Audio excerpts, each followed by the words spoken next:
Hi, everyone. This is America Adapts, the climate change podcast.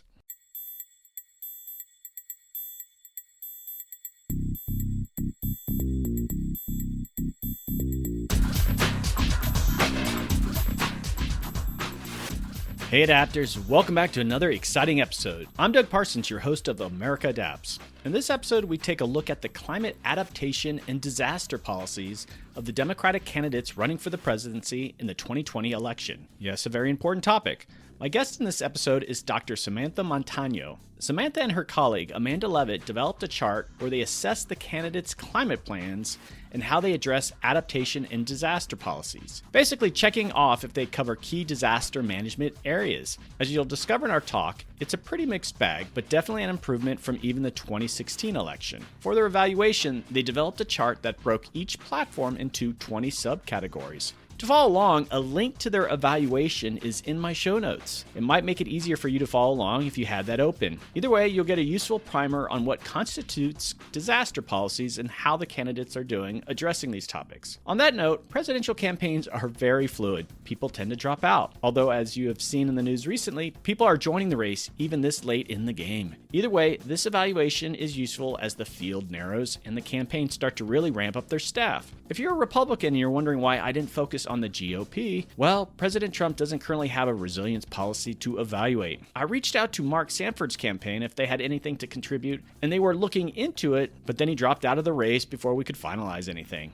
It's a shame. We should be able to assess and learn about adaptation and disaster policies from both parties, but for the time being, we're focusing on the Democratic candidates. So I'll say this up front, even though we talk about evaluating their disaster policies, neither Samantha or I are endorsing any particular candidate. I just want to make sure that's clear from the start. It's a conversation about how they are doing on this particular subject, which we consider a very important topic going forward. Okay, before we get started, just a heads up, next up is Judge Alice Hill. We talk about her new book, Building a Resilient Tomorrow. What a great conversation we had. It was great to have Judge Hill back on the podcast, and I'm looking forward to sharing that. Also coming up soon is my end of the year special episode, and I have a few surprise guest panelists. And then there's an extreme heat episode with Dr. Ladd Keith from the University of Arizona. And also in the works, a discussion of how the Federal Reserve is quickly getting into the adaptation space. And I'll have Jesse Keenan of Harvard University on for that one. What a great slate that takes us through the new year. Okay, let's learn what's happening with adaptation and disaster policies with Dr. Samantha Montano. Hey Adapters, today I have a very exciting episode. I am talking with Dr. Samantha Montano. Samantha is an assistant professor at the University of Nebraska in emergency management and disaster science. Hi Samantha, welcome back to the podcast. Thanks for having me. So it's actually been a while since you've been on. You are now at the University of Nebraska. What do you do there? What kind of brought you there? What sort of happened in the last couple of years? I teach in the Emergency Management and Disaster Science program at University of Nebraska, Omaha. I mostly teach classes, still doing research, doing a lot of public engagement type work. So things are good. Reason I have you on, of course I should have you on because you're doing all this amazing work, but you wrote a blog and we're going to break this down. And I don't really get political on this podcast, but I think what you did with this blog, and I'm going to have you explain in a sec, is really just a great resource as we head into the 2020 presidential election. And so what you and another author did, and if you could just kind of give her a shout out, that'd be great. You took a look at all the Democratic candidates' disaster management policies. But yeah, could you elaborate? What did you two do with this article? Myself and my co-author here, Amanda Savitt, very soon to be Dr. Amanda Savitt. She's finishing up her doctoral dissertation in emergency management at North Dakota State University, where I was previously at. Her and I talk a lot about emergency management policies, and as you know, we've started to see the beginnings of the 2020 election, particularly on the Democratic side, unfold. We have kind of been keeping our eye out for any mention of emergency management policies and what the candidates are talking about, particularly as there is more conversation around climate plans between the CNN Climate Forum and the MSNBC Forum on Climate. I was personally really interested to see that the candidates were really framing their understanding of climate change around recent disasters that had happened. And yet when they were talking about climate-related policies, there was very little to any mention of emergency management specific policies that would address those disasters that they were kind of framing this climate conversation around. And so I felt like there was this little bit of a disconnect going on in those conversations. For my listeners, I know a lot of you, when you listen, you're not really looking at anything, but I'm going to have a link to this blog. And if you can, I highly recommend just opening it as I have this conversation with Samantha, just because it's kind of nice to look at the chart. Most of you are not going to have that luxury, and we'll make sure that it all makes sense. But yeah, it should look at those show notes, and I'll have a link and you can click it open. On that note, I want to add some context here too as we kind of dig into this, but you looked at all the Democratic candidates and they came up with some climate plans, but it just so we know, and this is the nature of dealing with a presidential election. Beto O'Rourke dropped out since you published this piece, right? Has anyone else sort of left I don't think anyone else left the race. No, I think it's only him. And so many of them, it's hard to keep track. I'm pretty sure it's only been him that's dropped out.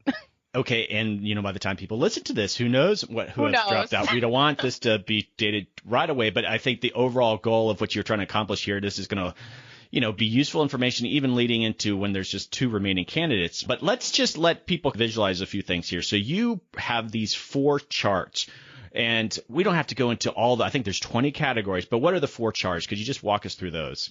Yes. In emergency management, we kind of divide the tasks and activities that we do into these 4 phases. So mitigation, the things we're doing to prevent or minimize damage from disasters.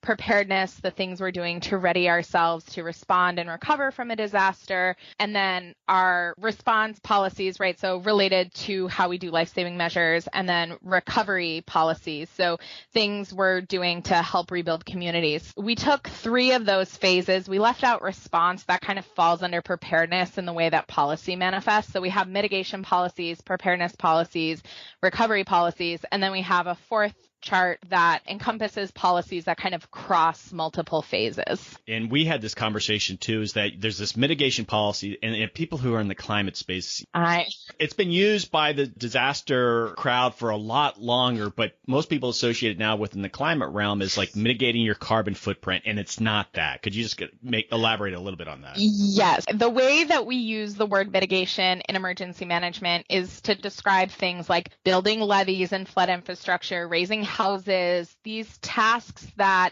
I think more in your world, maybe fall more under this language of adaptation. But like you said, we've been using the word mitigation for a while in emergency management. The other thing I should say too is that the thing with emergency management is that policies in many different policy areas are like tangentially or in some way related to emergency management. Housing policy obviously has an effect on the types of damages we see, on the way people are able to recover after a disaster.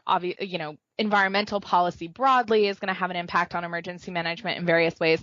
So one thing that Amanda and I were very intentional about was really kind of taking a narrow focus on emergency management.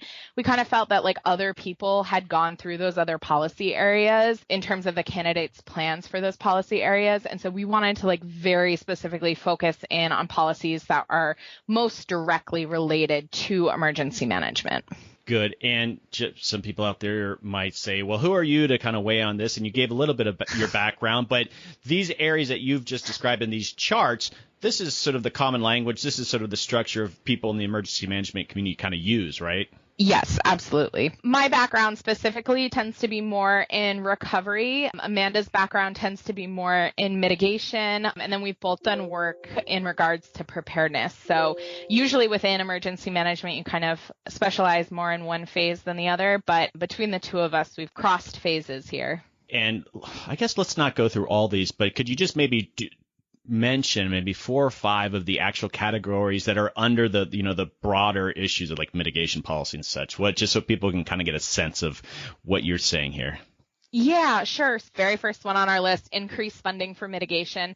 The way we approach, actually, maybe I should back up and say the way that we approach this is that we pulled up the websites of all the candidates. I looked through all the plans they had, but pretty much was focusing in on their climate plan specifically. That's where I found the most emergency management policy related topics mentioned. And so within those climate plans, we coded to see what they were talking about. I should mention also one more caveat that the candidates were not necessarily using terminology in the correct way. And so there was a little bit of having to guess a little bit about what they were actually referencing. We coded everything that they had in those plans, and then we brought in the categories a little bit so that people were able to have a better sense of where the commonalities among candidates were. The first main category that I think about half of the candidates talked about was increasing funding for disaster mitigation, kind of broadly saying the existing mitigation programs that are run through FEMA need more money attached to them, right? We also saw a fair number of them talking about increasing funding for natural mitigation efforts specifically. We saw a fair number of them talking about increasing funding for, or like incentivizing and requiring local and private mitigation efforts. So bringing in other aspects of the community to help with that. Preparedness, there was a pretty widespread variation. I think the one point that had the most agreement among candidates was improve data and information for decision making, which again, in terms of actual policies, some pretty major differences there, but kind of this general sense that this is an issue that we have. In recovery, there was an emphasis among maybe a third of the candidates about really needing to increase the quality and equitability of recovery. And then across phase policies, there was a kind of a lot of talk about the need to create new federal structures or create new programs to help manage the consequences of climate change, specifically disasters. I think those were the ones that kind of had the most agreement to them. So looking at this chart, it kind of occurs to me, and I want to kind of dive into this. And again, I've probably already mentioned in the introduction that we're not endorsing any candidates here. Samantha's not endorsing anyone specifically, and I'm not endorsing anyone. That's not what we're here for, but just we want to go over what they're saying. But to me, they're kind of all over the map. And, partly I think maybe that has to do with how the different areas here. You have preparedness versus mitigation policies. And for some of the campaigns, they might just see those as not even related to some extent. I mean, is that one way of kind of looking why they're all over the map?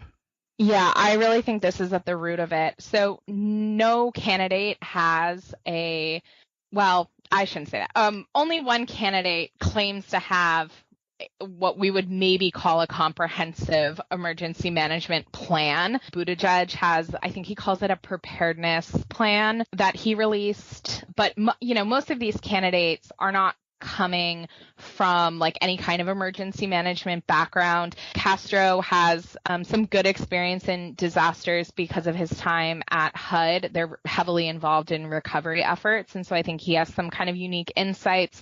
And then past that, any of the candidates, their involvement in emergency management really comes from anything that's kind of occurred in their state, is my understanding at least. And so it's not surprising at all to hear the terminology of emergency management used kind of incorrectly or in some strange ways, or to not be presented in this really coherent or comprehensive way.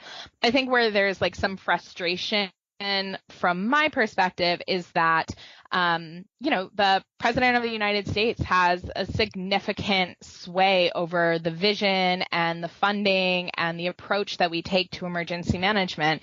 And we really need somebody who has an understanding of emergency management and at least has the ability to pull people in around them who have that knowledge, and make sure that they have the people writing these plans that actually have this expertise. Okay, so as people can visualize this, there is this chart, there's the names of the candidates and then these different categories. And so you have a check if they sort of have in some way some language that kind of addresses that. And I just want to point out, and maybe you can explain, I think you say in the blog post, the Representative Gabbard, I don't even know how to pronounce these names right, she didn't have a climate plan to pull anything from, so her boxes are all empty. But then Senator Klobuchar, oh, I'm sorry, Senator, she's also blank across the board. So did she have a climate plan and there was just nothing related to disaster management? Yeah, she has a climate plan. There's really nothing in there about emergency management specifically.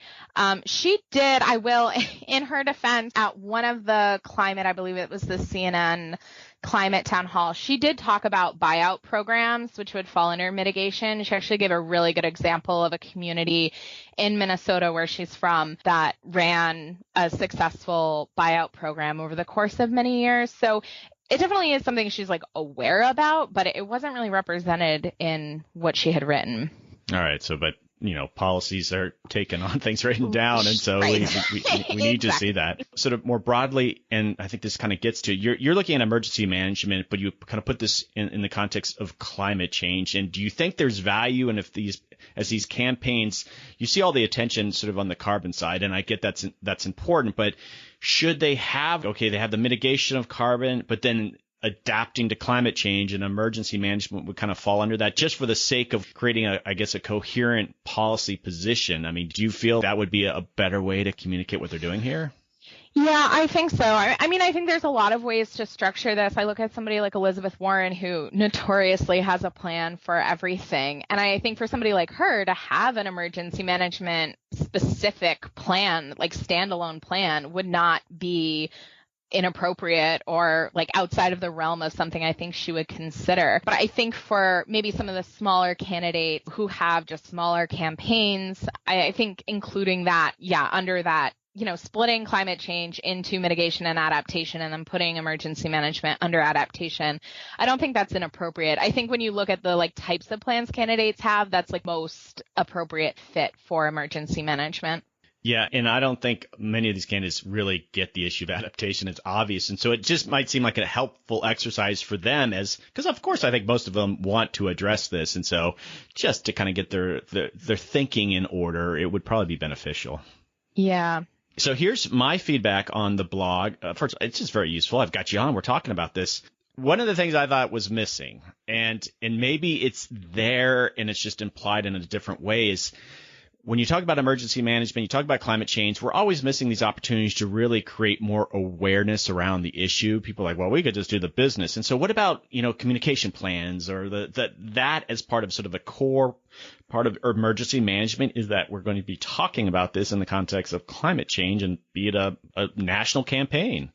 Yeah, I'm trying to, off the top of my head, I don't remember any candidate talking about that at all. There was some conversation among candidates about creating or doing more research, which maybe could have feed into that. The other thing, this goes back to what I was saying about it was kind of a guess sometimes as to what they meant and what they were talking about. Keep in mind that these quote unquote policies that we're talking about are a sentence, maybe 2 sentences long. So there's definitely a lot of kind of things that we're inferring here. But I mean, generally, yes, having a broader conversation about emergency management, helping people understand, the relationship between disasters, climate change, adaptation, emergency management. This is all something that it's a new language that we're all having to learn. And I think the sooner the public understands that language, I've seen many journalists, I think, are coming more on board with this language, using terms more appropriately in the past couple of years. So I think we're headed in that direction, but anything that can be done to help move that along, I think is beneficial. Okay, so on that note, as I can imagine, I bet every campaign would reach out to you and say, well, you're missing this, because that's the nature of what they do. But most serious presidential campaigns, they have a national security expert. They have a healthcare expert. Are you aware of any of the Democratic presidential campaigns that have a preparedness or an adaptation expert?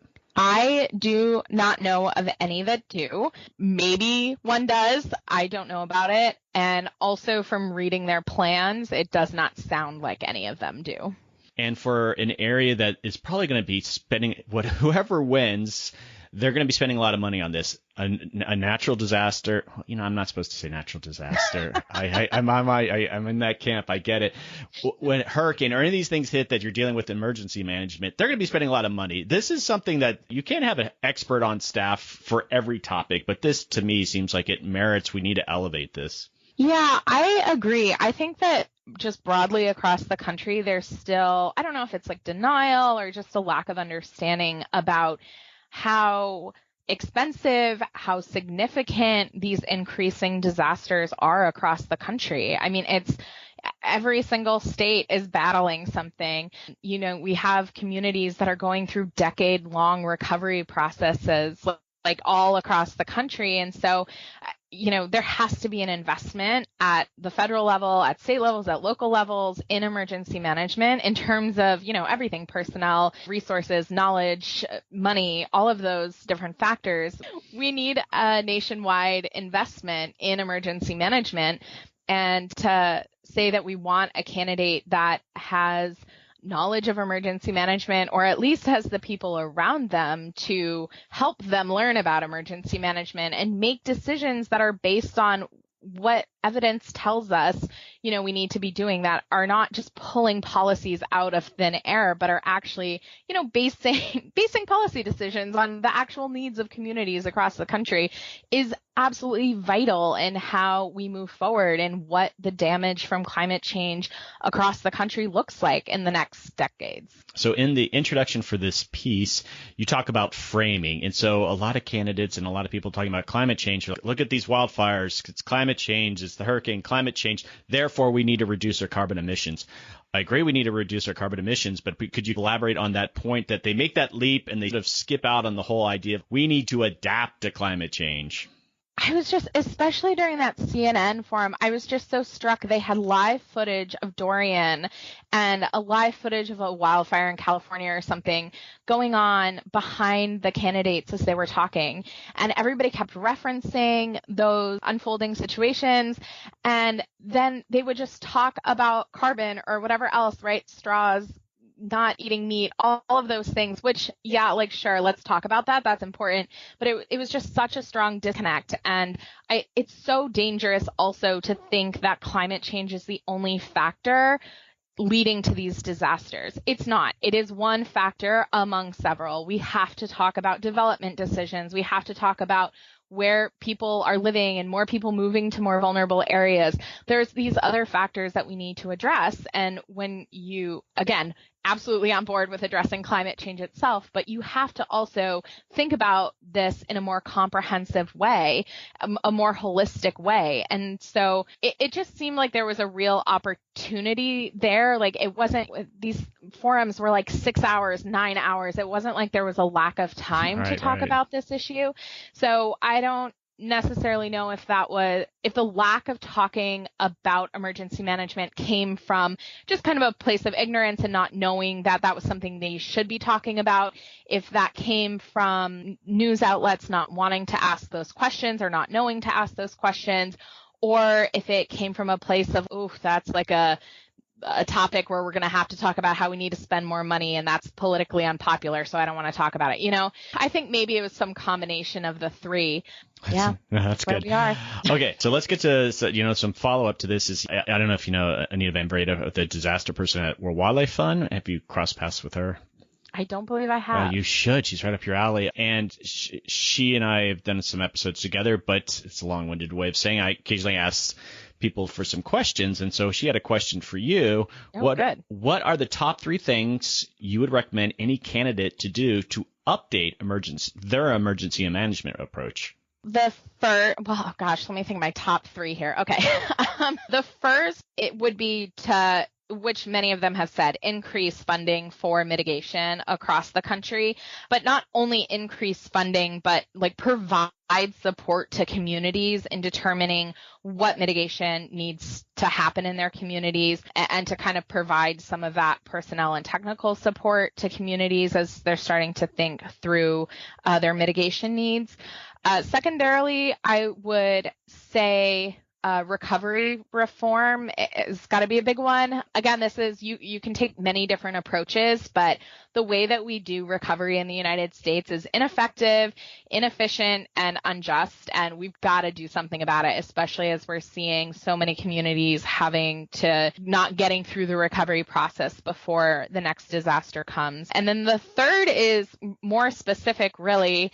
And I don't know if this is controversial. I don't think it is, but my third one would be to take FEMA out of the Department of Homeland Security. It's a big policy move, but I think it's one that is necessary. I don't know if listeners know this, but FEMA used to be an independent cabinet level agency. And after 9/11, when the Department of Homeland Security was created, FEMA was put underneath DHS. And that move is a partial reason that is credited for the failed response in New Orleans after Katrina. Some little tweaks were made policy-wise after Katrina, but really the kind of the bureaucracy that FEMA gets thrown around in within DHS really impedes their ability, in my opinion, and according to some research. And also, I'll say researchers, I think, have a pretty general consensus on the need to pull FEMA out of DHS, but also, interestingly, practitioners are pretty widely on board with that. Going back almost a decade now, the International Association of Emergency Managers came out in favor of removing FEMA from DHS. James Lee Witt, former FEMA administrator, came out in support of it as well. So I think that's a policy change that's been out there for a while that it's probably time to act on. Wow, bold. Well, I hope that wasn't too controversial. No, they need to do something even bigger. You know how the Federal Reserve is this truly unique thing that, something equivalent to FEMA needs to be that unique. It's disasters are coming. Can't politicize this stuff. And so, need a big change. Yeah. Okay, a few more questions here. Did the two of you try to contact any of the Republican campaigns? No, we did not. Okay, just because you felt like there wasn't any material or content that you could analyze, or what? Yeah, to my understanding, Trump does not have a climate plan. Perhaps I'm wrong in that assumption, and the people running against him, I guess I don't know that those are very serious campaigns. I guess we were trying to focus on, the people that were going to make it further along. Like even with the Democratic candidates, we only picked the top 10 or whatever that actually made the debate. Okay, just so FYI, I know someone in Mark Sanford, he's one of the other candidates running at his campaign, and I've reached out to him and I've said, hey, listen, if you've got anything, they're working up their policies right now, and I said I would run it by you, and maybe you would come back on for a very short conversation where you could say, okay, this is how it kind of aligns in the chart. So just kind of a heads up that might happen. Sure. I don't know if they'll get me anything, but I want to give them a chance. Sure. We want to provide an opportunity for the Republican side to weigh in on the future of the nation. I know you're not endorsing anyone, but you are an expert in this area. You have a lot to say in this area. So what if a campaign reached out to you? Is someone like you or Amanda, are you available to provide that sort of expertise? Are you interested in doing that?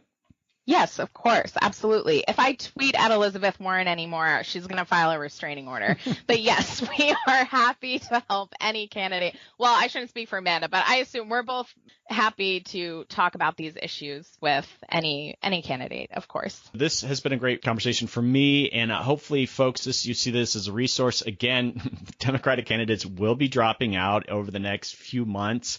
I think the chart itself will hopefully hold up. Maybe you and I can revisit this even in the summer when we're down to 2, and maybe on the Republican side it'll be a short conversation. Hey, I'm all for, if they have something, let's talk about it. But then, has there been sort of any evolution within the candidates? Have they ramped up this kind of side, their policy positions on this issue? So maybe it's worth revisiting before the election, and we distill it down.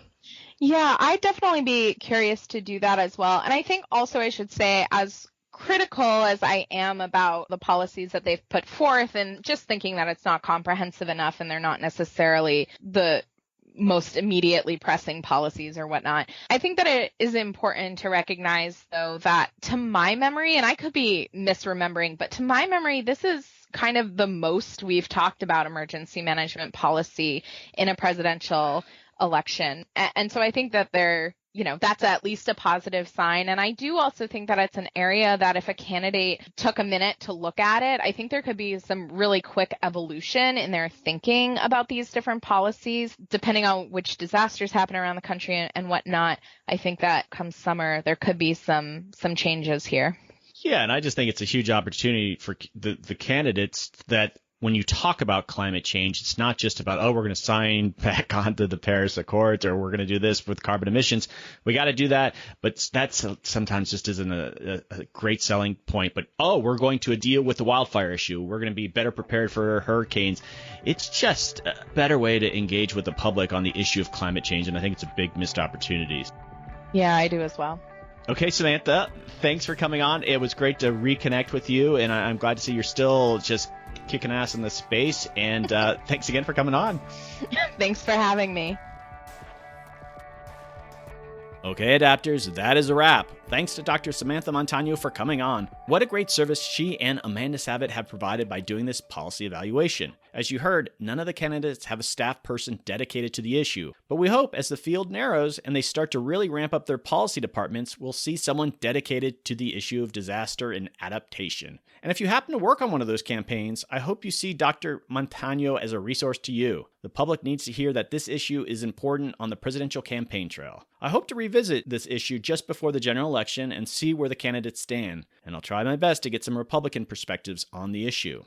Okay, some final housekeeping. If you or your organization are interested in partnering on a specific podcast, let me know. There's so many stories to tell on this emerging issue. Let's see if we can collaborate on a future episode. Also, if you are interested in having me speak at a public or corporate event, definitely reach out. I know you're going to enjoy it. I've been doing some keynote presentations, and I also talk about the guests that have come on this podcast. I will talk about adaptation in ways that will motivate and inspire you. You can reach me at americaadapts@gmail.com. Okay, your donation makes a huge difference. Don't forget, this is a nonprofit organization. You are supporting further communicating what will be the defining issue of this and future generations. And what I mean is adapting to climate change. You can donate at a very simple website, and the link is in my show notes. Okay, you also hear how you can support the podcast outside of financial means. You can share on social media. Let's say you have a particular favorite episode. Go and share it. Tell your friends, family, and colleagues. Podcasts grow based on word of mouth, and I count on you guys to share it on Twitter and Facebook, and please retweet at me. Don't forget to join the Facebook page and the Facebook community group. The group is private, but just search for America Adapts and ask to join, and I'll approve you right away. Don't forget, I love hearing from you. I mean it. Just say hi. I've been hearing from a bunch of folks lately. And if you have an idea for a guest, or if you just want to say something about your favorite episode, or you just want to check in, definitely reach out. I'm at americaadapts@gmail.com. I love hearing from you guys. It allows me to figure out who's listening to the podcast, and there are people from all over the world and all walks of life, and a lot of people in the adaptation space. So definitely reach out and let me know why you listen, and maybe we can make a connection there. Definitely send me an email. Okay, adapters, keep up the great work.